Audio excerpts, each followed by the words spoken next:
Eu atirei na procissão da Virgem Maria. Achei que podia calar a fé com tiros. Mas nunca imaginei o que aconteceria depois. Se inscreva no canal para acompanhar outras vidas que foram libertadas pela fé. Meu nome é Dantas e eu era policial do BOPE. Naquele dia, quando vi aquela multidão de fanáticos se aglomerando na procissão da Virgem Maria, senti raiva.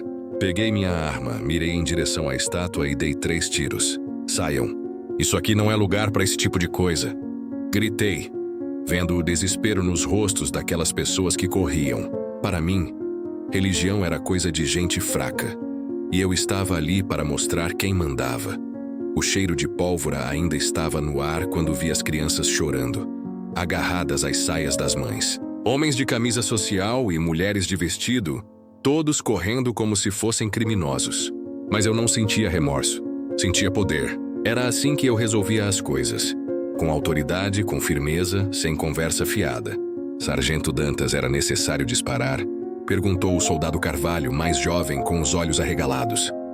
Eu o encarei com desprezo.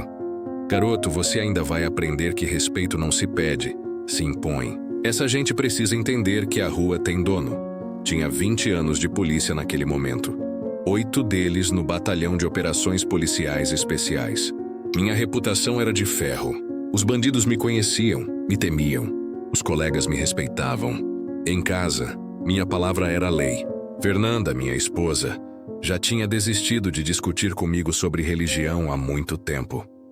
Dantas, você não quer nem tentar? Ela perguntava segurando o folheto da igreja na mão. Eu ria. Um riso áspero, seco. Fernanda, se Deus existisse de verdade, você acha que esse mundo seria do jeito que é? Tanta violência, tanta maldade? Ou ele não existe, ou ele não liga para nós. De qualquer forma, não vou perder meu tempo.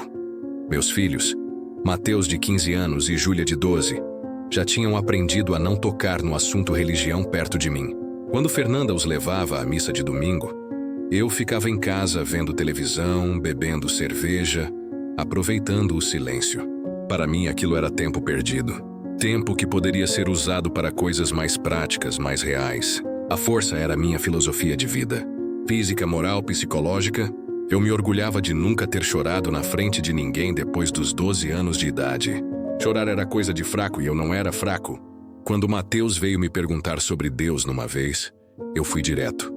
Filho, Deus é uma invenção para quem não tem coragem de enfrentar a vida. Você quer ser forte? Depende só de você mesmo. Confie na sua força, na sua inteligência, no seu trabalho. Na corporação, eu era conhecido como o cara que não passava a mão na cabeça de ninguém. Bandido bom era bandido preso.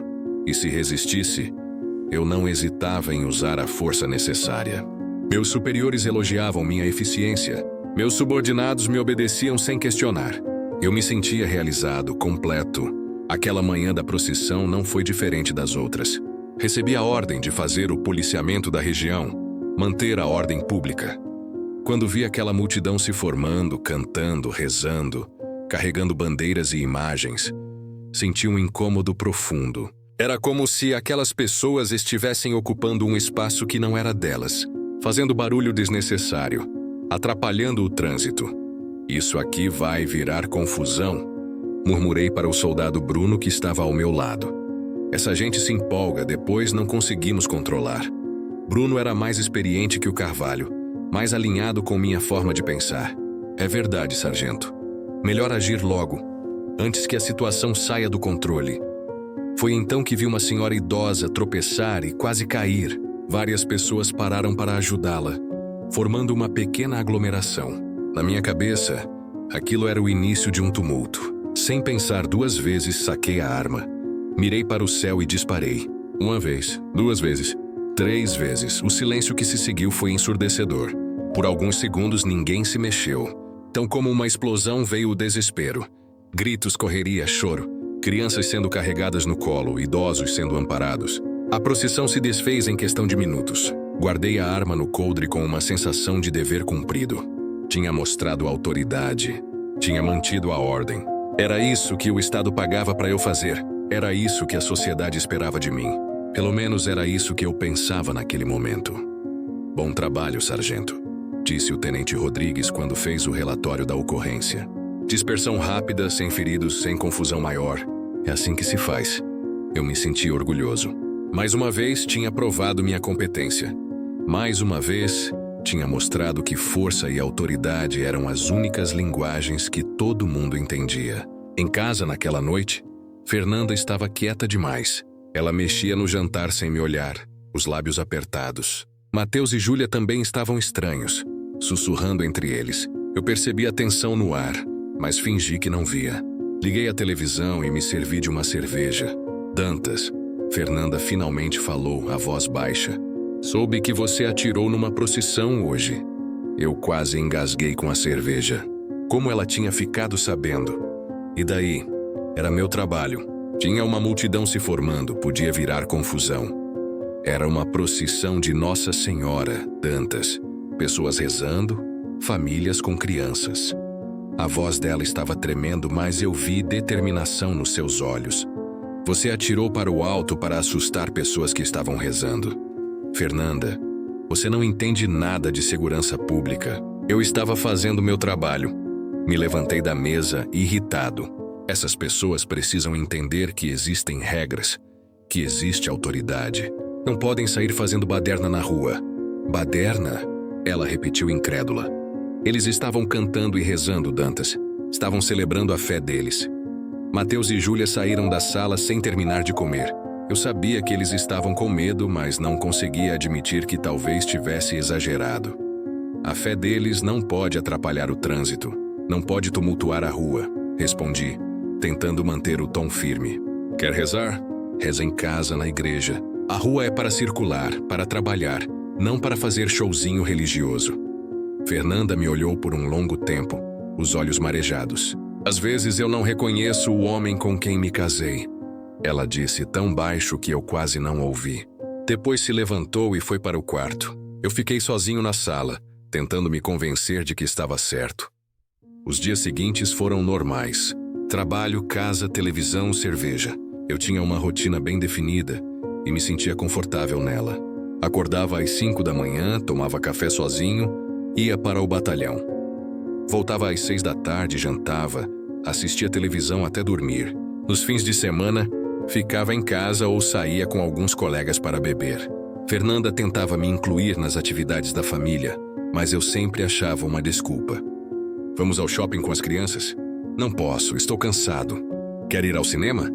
Que bobagem, prefiro ficar em casa. A verdade é que eu me sentia superior àquelas atividades familiares. Eram coisas pequenas demais para um homem que lidava com a vida real, com o perigo, com a criminalidade. No batalhão, minha reputação continuava sólida. Os soldados mais novos me viam como exemplo. Os veteranos me respeitavam. Eu gostava de contar histórias das minhas operações, dos bandidos que tinha enfrentado, das situações perigosas que tinha resolvido.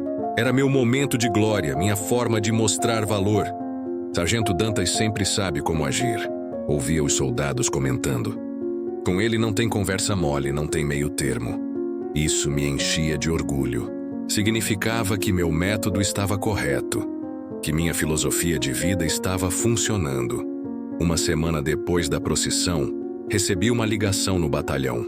Era o padre da igreja onde as pessoas se reuniam para a procissão. Sargento, gostaria de conversar com o senhor. Não é para fazer queixa, é só para esclarecer algumas coisas. Padre, não tenho tempo para conversa. Respondi secamente. Se tem alguma reclamação, procure meu superior. Ele insistiu, a voz calma e paciente. Sargento, não é reclamação. É só uma conversa. O senhor poderia passar aqui na igreja quando tiver um tempo? Não piso em igreja, padre. Se quer conversar, venha aqui no batalhão. Desliguei o telefone irritado.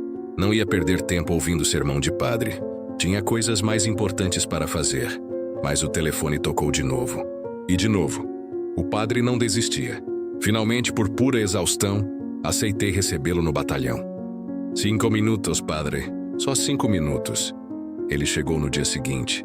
Um homem de uns 60 anos, cabelos grisalhos, sorriso tranquilo. Não parecia irritado ou vingativo. Parecia apenas triste. Sargento Dantas, obrigado por me receber. Sei que o senhor é um homem ocupado. Fale logo o que veio falar. Respondi, cruzando os braços. Ele se sentou na cadeira em frente à minha mesa, as mãos cruzadas no colo. Sargento, eu queria que o senhor soubesse que não guardamos rancor do que aconteceu. Entendemos que o senhor estava cumprindo seu dever. Aquela resposta me pegou desprevenido. Eu esperava reclamações, ameaças, talvez até um processo. E o que o senhor quer então? Só queria que soubesse que estamos orando pelo senhor. Ele disse, o olhar firme e mais gentil. Orando para que Deus abençoe sua vida e sua família. Se levantou para sair. E se um dia quiser conhecer nossa comunidade, será bem-vindo. Fiquei sozinho no escritório, incomodado.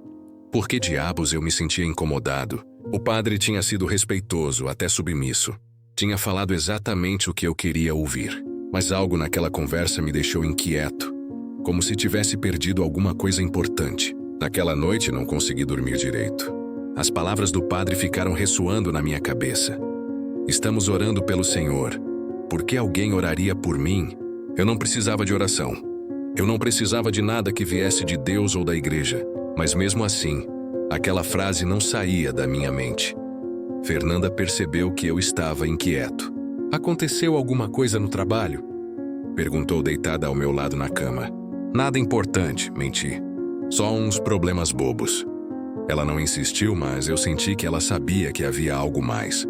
Os dias seguintes foram estranhos. Eu me pegava pensando naquela conversa com o padre, tentando entender por que ela tinha me incomodado tanto. Durante as rondas, quando passava perto da igreja, senti uma sensação estranha no peito. Uma mistura de raiva e curiosidade que não conseguia explicar. Foi numa quinta-feira de manhã que tudo mudou.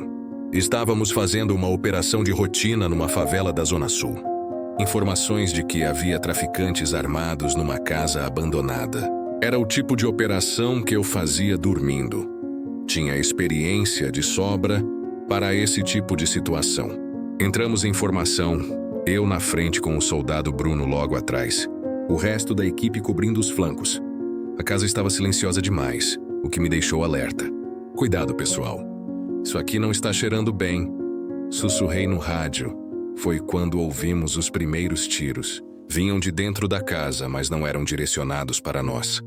Pareciam tiros de warning. Tentativa de intimidação. Eles sabem que estamos aqui, disse Bruno, nervoso. Eu percebi que ele não estava bem, a mão tremendo na arma. Bruno, respira fundo. Falei baixo. É só mais uma operação. Vamos entrar, limpar a área e sair. Mas quando me virei para olhar para ele, vi que seus olhos estavam vidrados de medo. Era um policial inexperiente em operações de alto risco. Ainda não tinha desenvolvido o controle emocional necessário. Decidimos entrar pela porta dos fundos. Eu fui na frente, como sempre. A casa estava escura. Cheirava a mofo e urina. Caminhamos devagar, armas em punho, todos os sentidos alerta. Foi quando chegamos à sala principal que vimos. Estava vazia. Não havia ninguém. Falso alarme, murmurei no rádio. A casa está limpa. Mas no momento em que falei isso, ouvimos barulho no andar de cima. Passos rápidos, como se alguém estivesse correndo. Tem gente lá em cima, disse Bruno, a voz tensa. Subimos as escadas, eu sempre na frente. O corredor do segundo andar era estreito, com 3 portas. 2 estavam fechadas, uma estava entreaberta. Fiz sinal para Bruno me acompanhar até a porta entreaberta, enquanto o resto da equipe cobria as outras. Empurrei a porta devagar com o pé, a arma apontada para frente. O quarto estava vazio, mas a janela estava aberta. Fugiu pela janela, falei para Bruno. Vamos verificar os outros quartos e descer. Foi nesse momento que Bruno, nervoso e inexperiente, ouviu um barulho que eu não tinha ouvido. Talvez tenha sido um gato, talvez o vento batendo alguma coisa, não sei. Só sei que ele se virou rapidamente e disparou sem mirar, sem pensar. A bala passou raspando no meu ouvido esquerdo. O barulho foi ensurdecedor, como se alguém tivesse explodido uma bomba dentro da minha cabeça. Senti um calor úmido escorrendo pela minha orelha e pescoço. Era sangue. Bruno! Pelo amor de Deus! Gritei, mas minha própria voz soava estranha, distante. Levei a mão ao ouvido e quando olhei, estava coberta de sangue. A dor era intensa, latejante, como se alguém estivesse furando meu tímpano com uma agulha quente. Sargento, Desculpa, sargento. Eu pensei... Bruno estava em pânico, a arma tremendo nas mãos. Eu tentei falar, mas as palavras não saíam direito. Era como se estivesse falando de dentro de um túnel. Os outros soldados subiram correndo quando ouviram o tiro. O que aconteceu? Acidente, consegui falar. Bruno disparou sem querer. A dor estava ficando insuportável. Senti tontura, náusea. Preciso de uma ambulância. Murmurei antes de desmaiar. Acordei no hospital com uma sensação horrível de vazio no lado esquerdo da cabeça. Era como se metade do mundo tivesse sumido. Tentei me levantar, mas a tontura me derrubou de volta na maca. Calma, sargento, disse uma voz feminina. Era uma enfermeira, mas eu só conseguia ouvi-la pela metade. Meu ouvido. Consegui falar, a voz rouca. Não estou ouvindo nada do lado esquerdo. A enfermeira sorriu com pena. O médico já vem falar com o senhor. Fique tranquilo. Quando o Dr. Martins chegou, sua expressão não era nada animadora. Ele se sentou na cadeira ao lado da maca. Os óculos na ponta do nariz. Uma expressão séria no rosto. Sargento Dantas, vou ser direto com o senhor. A bala perfurou seu tímpano esquerdo. E isso significa o quê? Perguntei, embora já soubesse que a resposta não seria boa. Significa que você pode ter perdido a audição deste lado permanentemente. Vamos fazer alguns exames, mas prepare-se para essa possibilidade. Senti como se o chão tivesse sumido debaixo dos meus pés. Eu, que sempre fui o cara forte, o cara que resolvia problemas, agora estava quebrado. Literalmente quebrado. Doutor, eu sou policial do BOP. Preciso da minha audição completa para trabalhar. Entendo sua preocupação, sargento. Mas primeiro vamos cuidar da sua recuperação. Depois pensamos no trabalho. Ele fez algumas anotações na prancheta. Vou receitar alguns medicamentos para a dor e anti-inflamatórios. O importante agora é repouso. Fernanda chegou ao hospital 2 horas depois com os olhos vermelhos de tanto chorar. Dantas, meu Deus, o que aconteceu? Quando contei sobre o acidente, vi que ela ficou dividida entre alívio por eu estar vivo e preocupação com o futuro. Vai ficar tudo bem, ela disse segurando minha mão. O importante é que você está vivo. Mas eu via nos olhos dela a mesma preocupação que estava sentindo. Como seria nossa vida se eu ficasse surdo de um ouvido? Como eu continuaria trabalhando? Os exames confirmaram o pior cenário. Perda auditiva total no ouvido esquerdo, sem perspectiva de recuperação. O médico foi claro. Sargento, temos que ser realistas. As chances de recuperação são mínimas. Você vai precisar se adaptar a essa nova realidade. Adaptar como? Perguntei irritado. Eu sou policial, preciso ouvir tudo ao meu redor. Preciso saber de onde vêm os sons, preciso... Parei de falar porque percebi que estava gritando, e gritando não ia resolver nada. Existem aparelhos auditivos, terapias de reabilitação. O médico continuou. Muitas pessoas levam vidas normais com perda auditiva parcial. Mas eu não queria uma vida normal. Eu queria minha vida de volta. Eu queria minha identidade de volta. Fiquei 3 dias internado. 3 dias que pareceram 3 meses. Fernanda me visitava todos os dias, sempre tentando manter o otimismo. Mateus e Júlia vieram uma vez. Ficaram constrangidos, não sabiam o que falar. Eu também não sabia. Alguns colegas do batalhão apareceram para fazer visita. O tenente Rodrigues veio com uma expressão preocupada. Dantas, você vai ficar afastado até os médicos liberarem. Não se preocupe com o trabalho agora. Tenente, e se eu não conseguir voltar ao ativo? A pergunta saiu da minha boca antes que eu pudesse pensar melhor. E se me transferirem para algum setor administrativo? A ideia de ficar atrás de uma mesa, carimbando papéis, me dava náuseas. Vamos ver como vai ser sua recuperação. Não adianta pensar no pior agora. Mas eu vi nos olhos dele que ele já sabia qual seria meu destino. Um policial com deficiência auditiva não tinha lugar no BOP. Era simples assim. Quando voltei para casa, a sensação de silêncio parcial era desesperadora. Fernanda falava do meu lado direito e eu ouvia.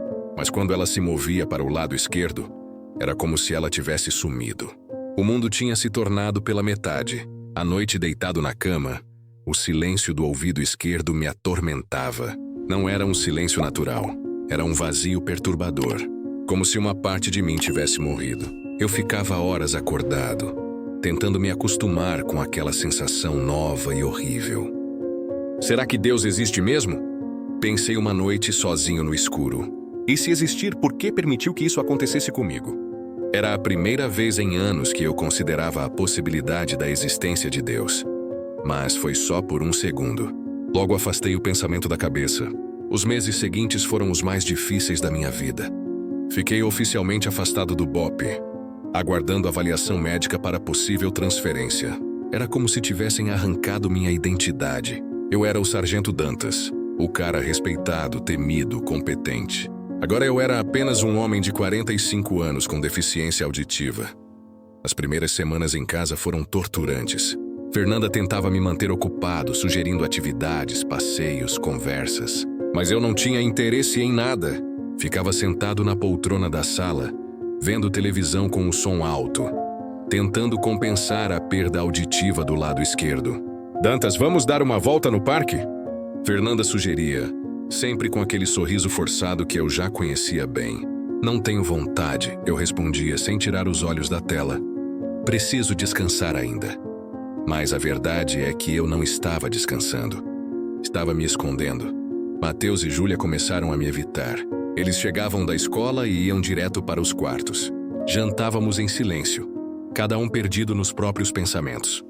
Eu percebia que eles tinham medo de mim, medo da minha irritação constante, do meu mau humor. Pai, você está bem?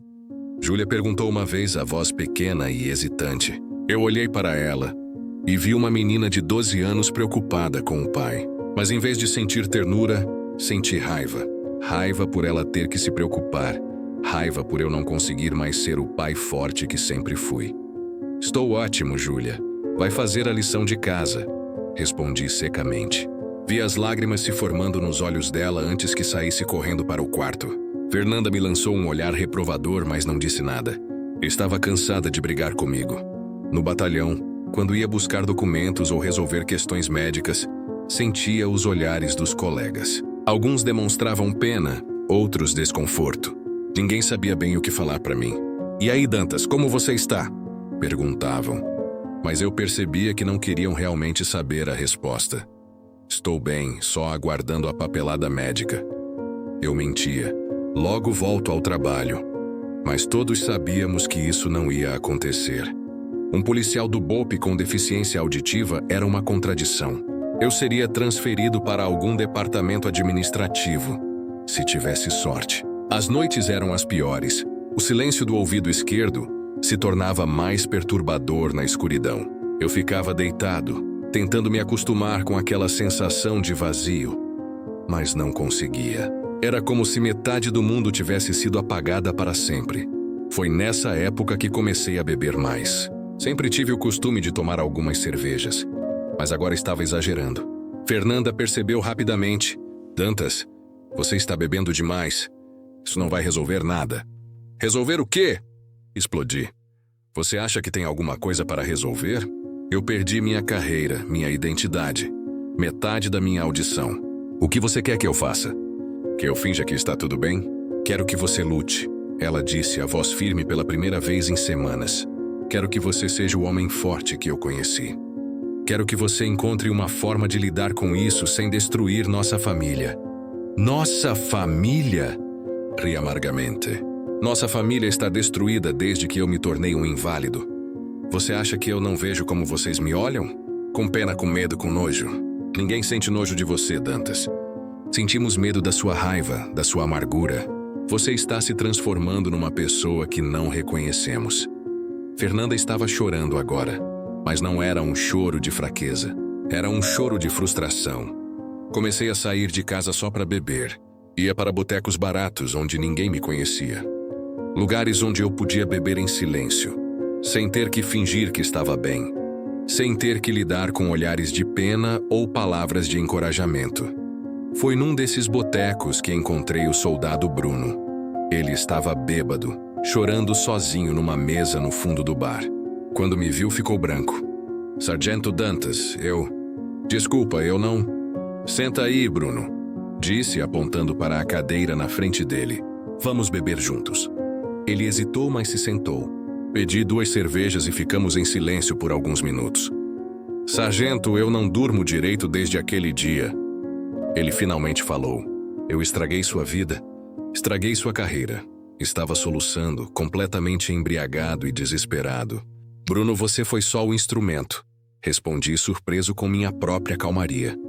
Se não fosse você, seria outra coisa. Talvez fosse até pior. Não sei por que disse aquilo. Talvez fosse o álcool, talvez fosse exaustão de tanto ódio. Como assim, sargento? Ele me olhava com os olhos vermelhos, confuso. O senhor não me odeia? Não quer me matar? Pensei na pergunta dele. Claro que eu sentia raiva. Claro que eu queria culpar alguém. Mas Bruno era apenas um garoto inexperiente, assustado. Bruno, ódio não vai devolver minha audição. Falei, bebendo mais um gole. Ódio não vai me dar minha carreira de volta. Só vai me deixar mais amargo do que já estou. Era a primeira vez que eu admitia minha amargura em voz alta. Saímos do bar juntos naquela noite, 2 homens quebrados, cada um à sua maneira. Bruno carregava a culpa do acidente. Eu carregava a raiva da perda.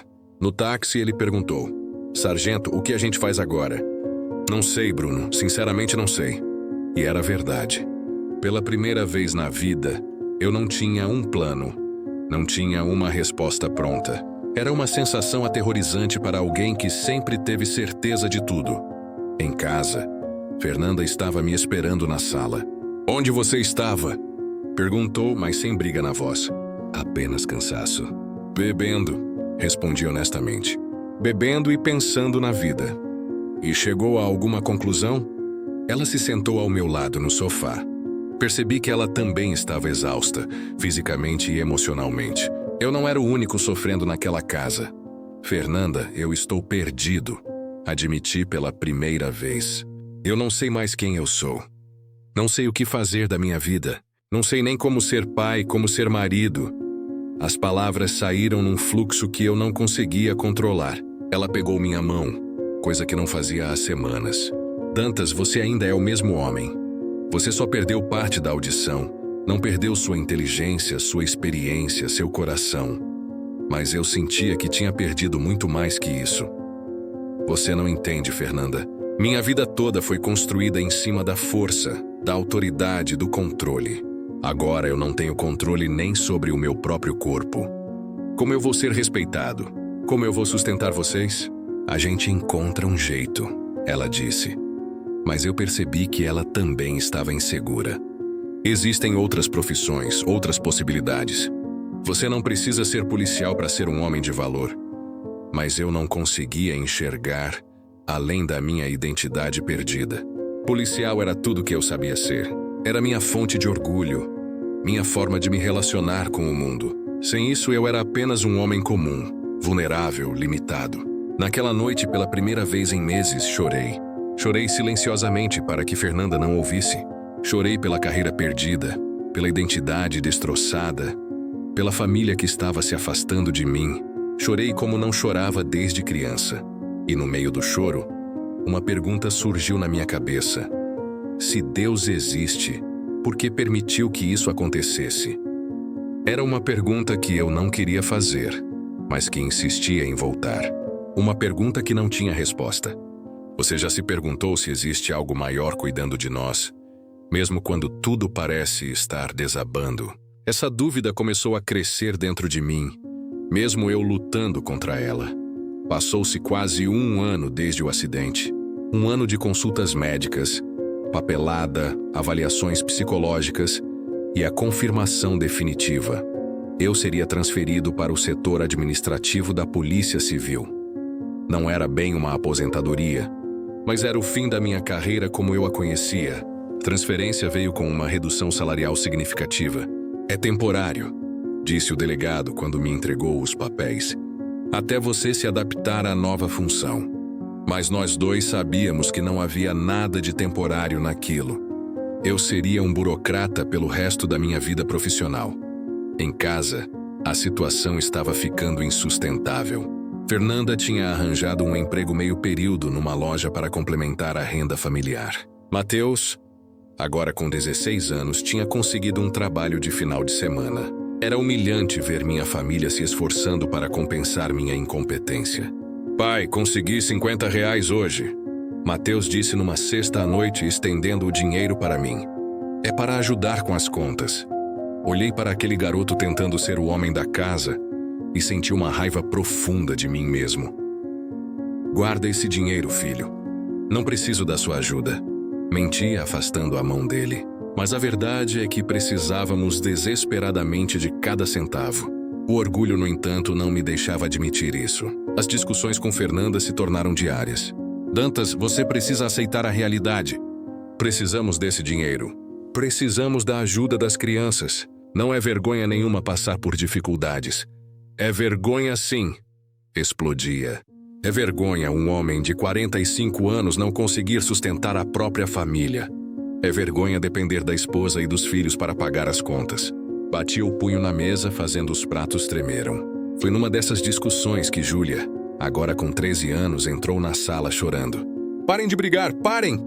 Gritou antes de correr para o quarto e bater a porta. Fernanda me olhou com uma expressão que nunca tinha visto antes.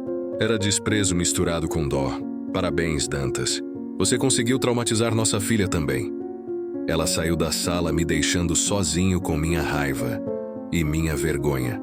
Naquela noite bebi até desmaiar na poltrona da sala.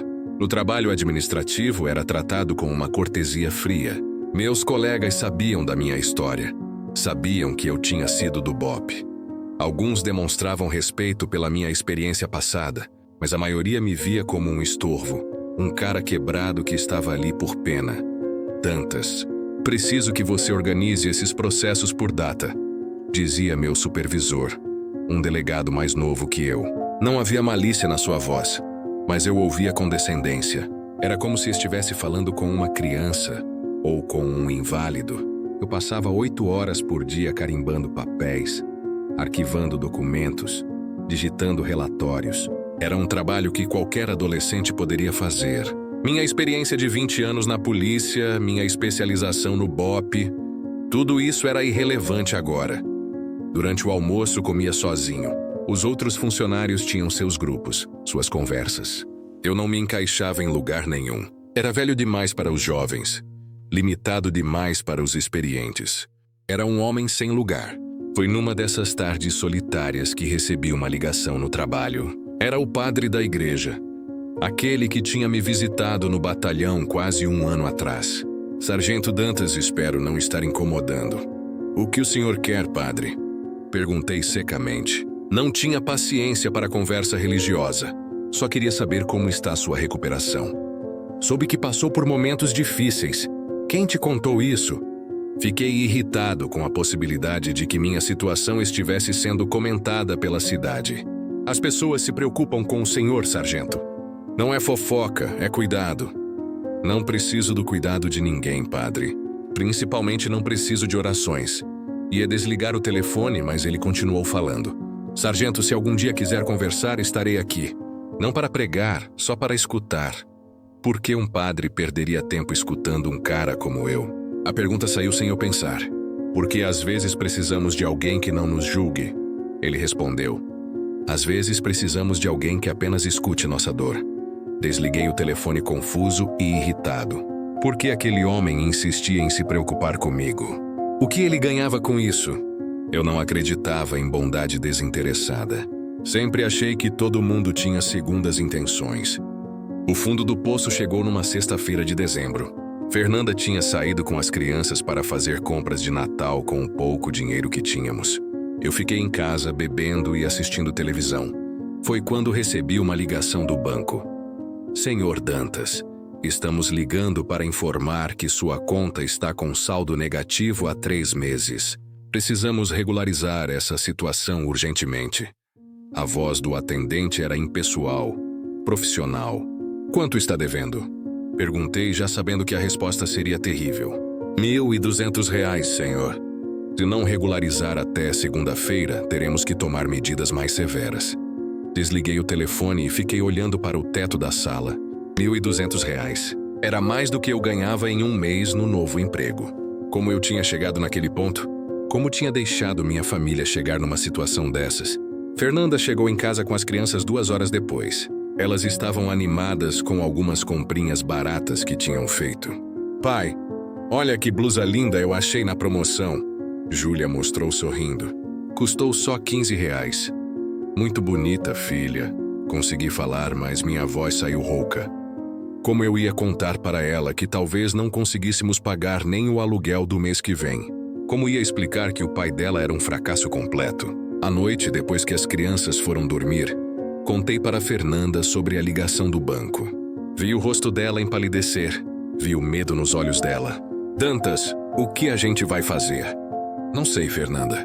Honestamente, não sei. Era a resposta que eu mais dava ultimamente. Não sabia de nada, não controlava nada, não resolvia nada. Talvez eu consiga um empréstimo, talvez... Com quem? Sua família não fala com você há anos. Minha família não tem condições de nos ajudar. Ela estava certa. Eu tinha queimado todas as pontes com meu orgulho e minha arrogância. Naquela madrugada, enquanto Fernanda dormia, me levantei e fui para a sala. Me sentei no chão, de costas para a parede, e pela primeira vez em meses pensei realmente na minha situação. Não com raiva, não com autocomiseração, mas com clareza. Eu era um homem de 45 anos, com deficiência auditiva, sem dinheiro, sem perspectivas, com uma família que estava sofrendo por minha causa. Minha esposa estava esgotada. Meus filhos estavam com medo. E eu não conseguia ser o homem que eles precisavam. Se existe um Deus, murmurei para o silêncio da madrugada, ele deve estar rindo da minha cara agora. O cara que dispersou a procissão dele está aqui, quebrado, pedindo ajuda. Não era bem uma oração. Era mais um desabafo amargo. Mas ali, sentado no chão frio da sala, algo estranho aconteceu. As lágrimas começaram a descer, mas não eram lágrimas de raiva ou autocomiseração. Eram lágrimas de rendição. Pela primeira vez na vida, eu estava admitindo que não tinha controle sobre nada. Se você existe, falei mais alto, não me importando se alguém fosse ouvir. Me ajuda. Eu não sei mais o que fazer. Não sei como ser pai, como ser marido, como sustentar minha família. Eu estraguei tudo. As palavras saíam sem filtro, sem orgulho, sem pretensão. Eu sempre achei que era forte, que não precisava de ninguém. Mas olha onde isso me trouxe. Minha família está sofrendo por minha causa. Sou um fracasso completo.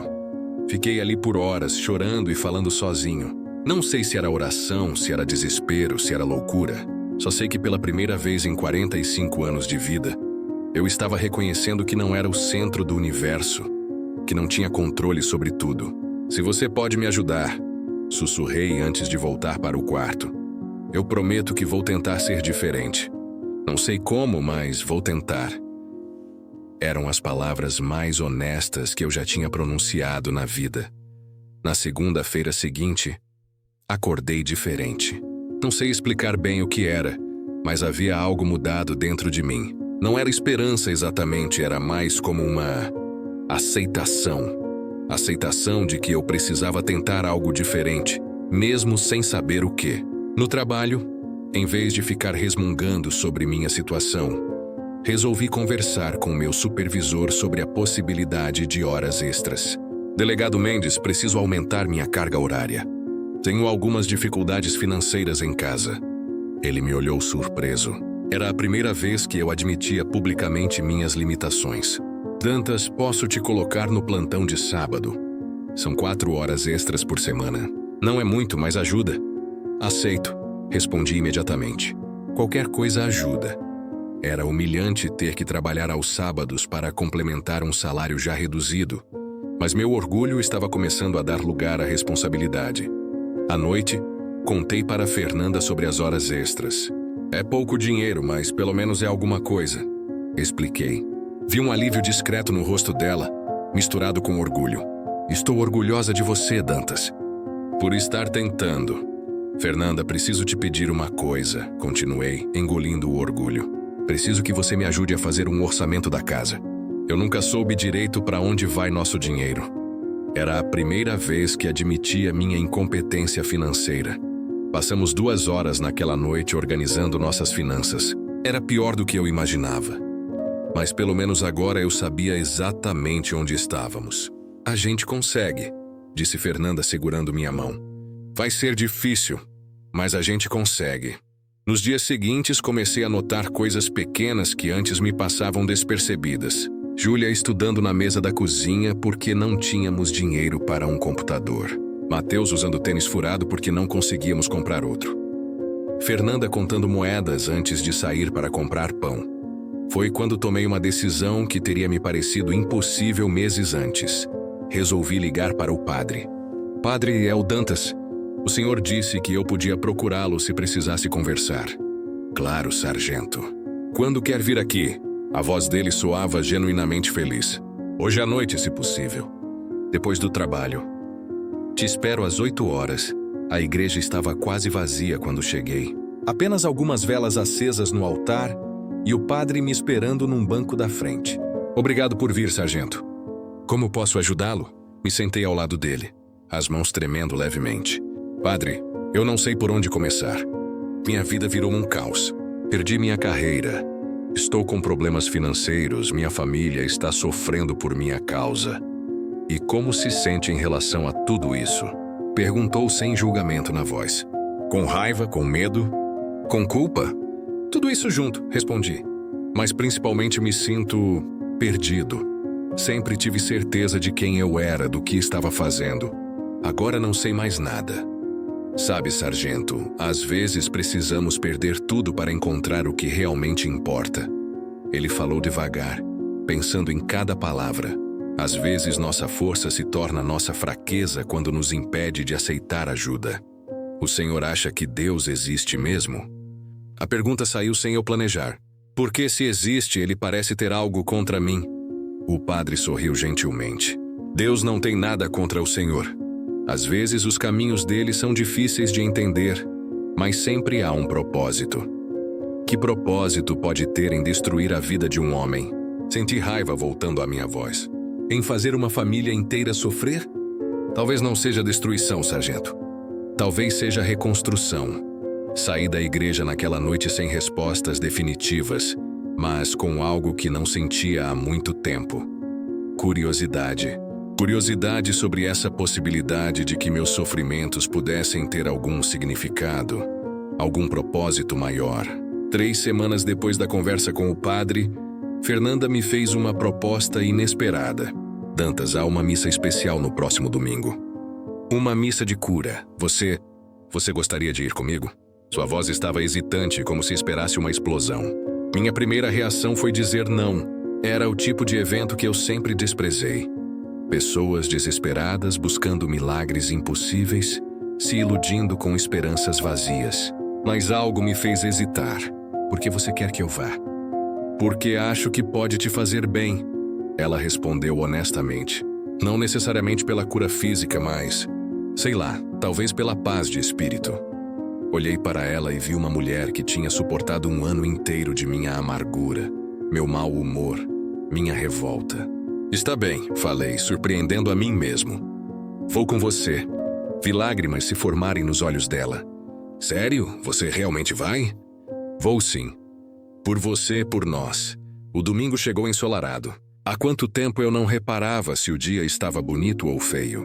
Fernanda escolheu uma roupa simples para mim. Uma camisa branca e calça social. Você está bonito, disse ajeitando minha gola. Era carinho genuíno, não pena. A igreja estava lotada. Centenas de pessoas. Muitas em cadeiras de rodas, algumas com bengalas, outras carregando crianças. Havia uma atmosfera de expectativa no ar.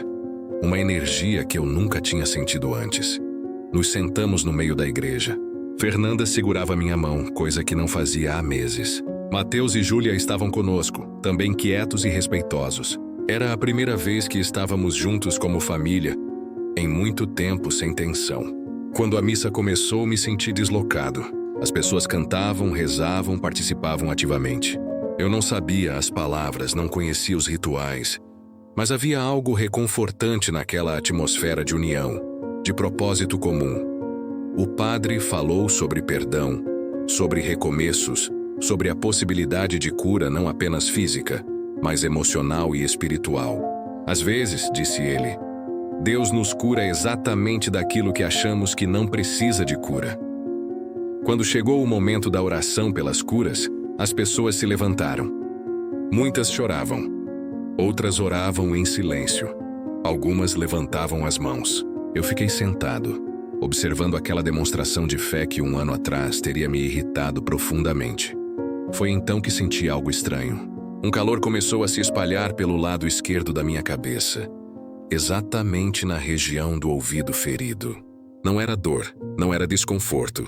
Era como se alguém tivesse colocado uma mão quente sobre minha orelha. No início, pensei que fosse sugestão, efeito psicológico da atmosfera religiosa, mas o calor se intensificou, se tornando quase palpável. Fechei os olhos e me concentrei na sensação. Era real, era físico, era inexplicável. Depois de alguns minutos, ouvi algo que me fez abrir os olhos imediatamente. Era o choro de uma criança, vindo da parte de trás da igreja. Mas não era isso que me chamou a atenção. Era o fato de que eu estava ouvindo aquele som com o ouvido esquerdo. Levei a mão à orelha, incrédulo. Conseguia ouvir nitidamente os sons vindos do meu lado esquerdo. A criança chorando, uma pessoa tossindo, o barulho de pés se movendo. Tudo estava voltando claro como nunca. Fernanda, sussurrei apertando sua mão. Fernanda, eu estou ouvindo. Ela me olhou confusa. Ouvindo o quê? Tudo. Do lado esquerdo. Eu estou ouvindo de novo. Lágrimas começaram a descer pelo meu rosto. Eram lágrimas de alegria, de espanto, de gratidão. Fernanda também começou a chorar quando entendeu o que estava acontecendo. Dantas, você tem certeza? Para testar, pedi que ela fosse para o meu lado esquerdo e sussurrasse algo. Eu te amo, ela disse baixinho. Ouvi cada palavra perfeitamente. Minha audição havia voltado completamente. Naquele momento, ali naquela igreja lotada, entendi que havia recebido muito mais que a restauração da minha audição. Tinha recebido uma segunda chance, uma oportunidade de reconstruir minha vida, minha família, minha fé. Nos dias seguintes, procurei o médico que tinha me acompanhado desde o acidente. O Dr. Martins ficou incrédulo quando fez os exames. Sargento Dantas, isso é inexplicável do ponto de vista médico. Seu tímpano estava completamente perfurado. Agora está perfeito, como se nunca tivesse acontecido nada. Ele balançou a cabeça, olhando os exames antigos e os novos. Em 30 anos de medicina, nunca vi nada parecido. Saí do consultório com os exames na mão. Comprovação física do milagre que tinha acontecido. Mas mais importante que isso, era o que tinha acontecido no meu coração. Pela primeira vez em mais de 1 ano, me senti completo. Não apenas fisicamente, mas emocionalmente e espiritualmente. Naquela mesma semana, tomei uma decisão que teria sido impensável antes. Procurei o padre da procissão onde tudo tinha começado. A igreja era a mesma, mas eu era completamente diferente. Quando o padre me recebeu, não consegui falar por alguns segundos. As palavras ficaram presas na garganta. Padre, finalmente consegui dizer. Eu vim pedir perdão. Pelo que fiz naquela procissão. Pelo desrespeito, pela violência, pela intolerância. Ele me olhou com aqueles mesmos olhos gentis de antes. Filho, você já está perdoado há muito tempo. Como assim? Perguntei confuso. Nós oramos pelo Senhor desde aquele dia. Oramos para que Deus tocasse seu coração, para que o Senhor encontrasse a paz. Senti as lágrimas voltarem. Padre, eu recebi minha audição de volta numa missa de cura. Mas acho que recebi muito mais que isso. O que mais recebeu? Humildade, compreensão, a capacidade de reconhecer que eu estava errado. Passei mais 1 hora conversando com ele naquela tarde. Contei sobre meu tempo perdido, sobre minha arrogância, sobre como tinha machucado minha família. Padre, eu quero fazer as coisas direito agora.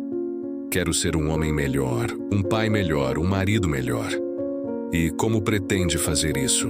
Perguntou. Não sei ainda, mas sei que não posso mais viver só para mim mesmo. Ele me sugeriu que eu participasse de um grupo de oração da comunidade. São pessoas que se reúnem toda quarta-feira para orar e conversar sobre a vida, sobre Deus, sobre os desafios do dia a dia. Acho que pode te ajudar. Aceitei sem hesitar. Era a primeira vez em décadas que eu me abria para algo relacionado à religião sem resistência. No primeiro encontro, me senti deslocado. Eram pessoas simples, trabalhadoras, famílias comuns que se reuniam para compartilhar suas lutas e suas vitórias. Quando chegou minha vez de falar, contei minha história. O silêncio que se seguiu não era de julgamento, era de compreensão. Irmão Dantas, disse uma senhora idosa, obrigada por compartilhar conosco. Sua história nos mostra que nunca é tarde para recomeçar. Em casa, as mudanças foram gradativas, mas visíveis. Comecei a participar mais da vida familiar. Ajudava a Júlia com a lição de casa, conversava com Mateus sobre seus planos para o futuro, dividia as tarefas domésticas com Fernanda. Dantas, você está diferente, ela disse numa noite deitada ao meu lado. Diferente como? Mais presente, mais humano. No trabalho, também mudei minha postura. Em vez de encarar o serviço administrativo como uma punição, passei a vê-lo como uma oportunidade de ajudar. Comecei a orientar pessoas que vinham fazer boletins de ocorrência, a explicar procedimentos, a ser mais paciente e compreensivo. Dantas, você está fazendo um bom trabalho aqui, disse o delegado Mendes. As pessoas estão elogiando seu atendimento. Meses depois, recebi uma proposta inesperada. A igreja estava organizando um projeto social para jovens em situação de risco, e o padre me convidou para ser voluntário. Sargento, sua experiência na polícia, sua vivência de vida, tudo isso pode ajudar esses meninos. No início hesitei. Será que eu tinha algo a oferecer para jovens que estavam passando pelas mesmas dificuldades que eu tinha enfrentado? Decidi aceitar. 2 vezes por semana, ia para a igreja conversar com adolescentes que estavam em conflito com a lei, que tinham problemas familiares, que se sentiam perdidos. Era impressionante como minha história os tocava. Tio Dantas, um garoto de 15 anos, me disse: o senhor era polícia mesmo? E tinha raiva de Deus? Tinha sim, meu filho. E olha onde isso me levou. Passei a compartilhar minha experiência com honestidade total. Falava sobre meu orgulho, sobre minha intolerância, sobre como quase destruí minha família, mas também falava sobre perdão, sobre segundas chances, sobre a possibilidade de recomeçar. Vocês não precisam repetir meus erros, eu dizia. Vocês podem escolher um caminho diferente desde agora. 1 ano depois da minha cura, voltei ao BOPE para uma visita. Não como candidato a retornar, mas para me despedir definitivamente daquela vida. Encontrei alguns colegas antigos, conversei com novos recrutas, visitei as instalações que tinham sido minha segunda casa por 8 anos. Dantas, saudades de tudo isso? Perguntou o tenente Rodrigues. Tenho saudades da camaradagem, respondi honestamente, mas não sinto falta da raiva que eu carregava. Como assim? Rodrigues, eu passei anos achando que força era sinônimo de dureza, que autoridade era sinônimo de arrogância. Aprendi que força verdadeira vem da humildade, da compaixão, da capacidade de reconhecer nossos erros. Ele me olhou com interesse. E você aprendeu isso onde? Na igreja, acredite ou não. Hoje, 3 anos depois daquele dia na procissão, sou um homem completamente diferente. Trabalho no mesmo setor administrativo, mas com uma perspectiva totalmente nova. Vejo meu trabalho como uma forma de servir à comunidade, não como uma punição pelos meus erros passados. Em casa, sou presente na vida de Fernanda e das crianças. Participamos juntos das atividades da igreja, oramos em família, compartilhamos nossas alegrias e preocupações. Mateus está na faculdade agora, estudando psicologia. Ele me disse que minha mudança o inspirou a querer ajudar pessoas. Júlia, aos 16 anos, é uma jovem confiante e carinhosa, que não tem medo de expressar suas opiniões.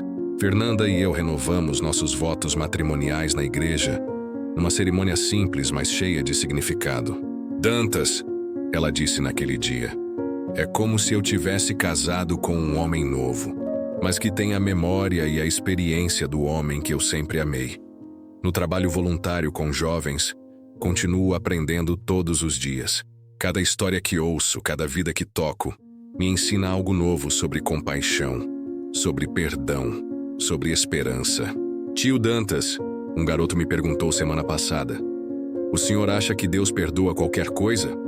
Filho, respondi, se ele perdoou um homem que atirou para dispersar uma procissão, ele perdoa qualquer coisa. O que importa é reconhecer o erro e querer mudança verdadeira. Às vezes encontro pessoas que conheceram o velho Dantas, e ficam surpresas com a mudança. "Sargento, o senhor está irreconhecível", disse um comerciante do bairro. O senhor era conhecido como o policial mais duro da região. Agora parece outra pessoa. "Sou outra pessoa mesmo", respondo sempre. "Sou a pessoa que Deus sempre quis que eu fosse, mas que eu me recusei a ser por 45 anos. A cada dia que passa, entendo melhor que minha surdez temporária não foi uma punição, foi um convite. Um convite para ouvir com o coração, para enxergar com os olhos da alma, para sentir a vida de uma forma mais profunda. Durante aqueles meses de silêncio parcial, aprendi a ouvir coisas que nunca tinha percebido antes. O medo nos olhos dos meus filhos, a dor no coração da minha esposa, o vazio na minha própria alma. Hoje, quando passo pela rua onde aconteceu aquela procissão, não sinto mais raiva ou constrangimento. Sinto gratidão. Gratidão por ter sido quebrado a ponto de precisar ser reconstruído. Gratidão por ter perdido tudo o que achava importante para descobrir o que realmente importa. Gratidão por ter encontrado Deus no momento em que mais precisava dele, mesmo depois de passar anos negando sua existência. Semana passada, participei de uma nova procissão na mesma rua, mas desta vez, não estava lá para manter a ordem como policial. Estava lá como participante, como um homem de fé, carregando uma faixa e cantando junto com centenas de outras pessoas. Quando passamos pelo ponto exato onde eu tinha disparado aqueles 3 tiros, parei por um segundo e olhei para o céu. "Obrigado", sussurrei. "Obrigado por não desistir de mim." Ao meu lado, Fernanda segurava minha mão. Mateus e Júlia caminhavam conosco, orgulhosos do pai que tinham agora. Na multidão, reconheci algumas das pessoas que tinham corrido naquele dia, 3 anos atrás. Elas me cumprimentaram com sorrisos genuínos, sem rancor, sem mágoa. Era o perdão em sua forma mais pura. No final da procissão, o padre que tinha me visitado no batalhão fez um pequeno discurso. "Irmãos", disse ele, "hoje celebramos não apenas nossa fé, mas também o poder da transformação. Entre nós está um homem que um dia viu nossa procissão como ameaça, mas que hoje caminha conosco como irmão. Sua história nos lembra que nunca devemos desistir uns dos outros, que o amor de Deus é maior que nossos erros." Senti lágrimas nos olhos quando percebi que ele estava falando de mim, não com intenção de me expor, mas para testemunhar sobre o poder da misericórdia divina. Depois da cerimônia, várias pessoas vieram me cumprimentar. "Irmão Dantas, que bom ver sua mudança", diziam. "Sua história nos dá esperança." Hoje, quando alguém me pergunta sobre aquele período difícil da minha vida, eu sempre digo a mesma coisa. Foi o melhor que me aconteceu, mesmo sendo o pior momento. Parece contraditório, mas é a pura verdade. Foi preciso perder minha identidade profissional para descobrir minha identidade como pessoa. Foi preciso ficar surdo temporariamente para aprender a ouvir verdadeiramente. Foi preciso cair no fundo do poço para descobrir que há uma mão estendida, esperando para nos ajudar a subir. Às vezes, nas noites tranquilas em casa, fico pensando no soldado Bruno. Ele pediu transferência logo depois do acidente e nunca mais o vi. Oro por ele. Peço a Deus que o ajude a superar a culpa que sei que carrega. Se ele estiver ouvindo esta história algum dia, quero que saiba, eu o perdoei completamente. Mais que isso, sou grato pelo papel que ele teve na minha transformação. Sem aquele acidente, eu provavelmente teria continuado sendo o homem orgulhoso e intolerante que sempre fui. Minha vida hoje não é perfeita. Ainda tenho momentos de impaciência. Ainda cometo erros, ainda preciso pedir perdão regularmente. Mas a diferença é que agora reconheço minhas falhas rapidamente. Peço ajuda quando preciso e não tenho vergonha de admitir que sou um homem em constante processo de aprendizado. Fernanda me disse outro dia: "Dantas, você sabe qual foi a maior mudança em você?" "Qual?", perguntei. "Antes você sempre tinha certeza de tudo. Agora você tem a humildade de reconhecer quando não sabe algo. E isso te fez um homem muito mais sábio." Ela tinha razão. A certeza excessiva tinha sido minha maldição. A humildade de reconhecer minhas limitações se tornou minha bênção. No trabalho com os jovens, sempre conto para eles: a força verdadeira não está em nunca cair, está em se levantar todas as vezes que você cai. Muitos desses meninos vêm de famílias desestruturadas, com pais ausentes ou violentos. Quando eles me veem, um ex-policial do BOPE falando sobre amor, perdão e fé, ficam inicialmente desconfiados. Tio, o senhor não está fingindo, não? Perguntam. Não estou fingindo, filho. Estou sendo autêntico pela primeira vez na vida. Sempre respondo. E é verdade. Pela primeira vez em décadas, não estou representando um personagem. Não estou tentando ser o cara mais forte, o mais durão, o mais respeitado. Estou simplesmente sendo eu mesmo. Um homem falho, mas perdoado. Quebrado, mas restaurado. Humano, mas amado por Deus. A audição que voltou ao meu ouvido esquerdo naquela missa foi apenas o primeiro milagre. O verdadeiro milagre foi a transformação do meu coração. Foi descobrir que existe algo muito maior que minha força individual, muito mais poderoso que minha autoridade, muito mais importante que meu orgulho. Foi descobrir que sou amado incondicionalmente, independente dos meus erros e acertos. Hoje sei que aqueles 3 tiros que disparei não foram apenas um gesto de intolerância. Foram, sem eu saber, o primeiro passo de uma grande mudança que Deus já estava preparando na minha vida.